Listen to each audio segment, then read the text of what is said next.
It was 3 years ago on Tuesday that the U.S. Supreme Court overturned Roe v. Wade, the right to an abortion.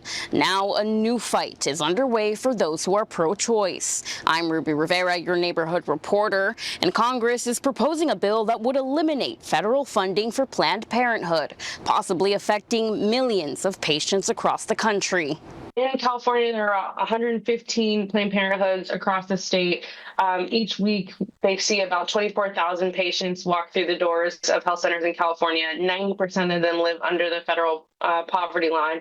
75% of them are people of color, and roughly 80% are under the age of 35. So, Chief Public Affairs Officer for Planned Parenthood, Lauren Babb, says this is only statewide. Nationwide, she says, they serve a little more than 2 million patients, with services that stretch far beyond abortions, such as general wellness exams, cancer screenings, vaccinations, and STI testing. However, President Trump's Big Beautiful Bill aims at eliminating these resources. The H.R. 1 bill does not name Planned Parenthood specifically, but it does prohibit federal Medicaid payment for 10 years to nonprofit healthcare providers that serve predominantly low-income, medically underserved individuals, provide reproductive health care, and certain abortion care options, all of which Planned Parenthood provides. As of now, they have one office in Bakersfield. What it has done has created a clear target on providers as we continue to just do basic health care. It creates just a bunch of fear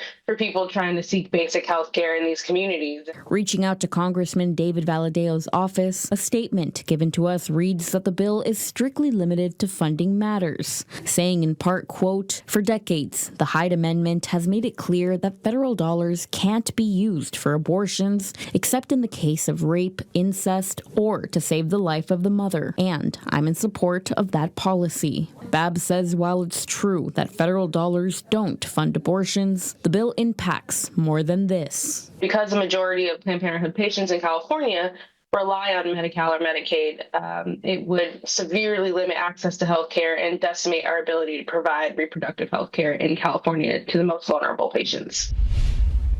As of May 22, 2025, the bill was officially approved by the House of Representatives. It now has to go through the Senate and approved by the president to become law. For 23 ABC News, I'm Ruby Rivera, your neighborhood reporter.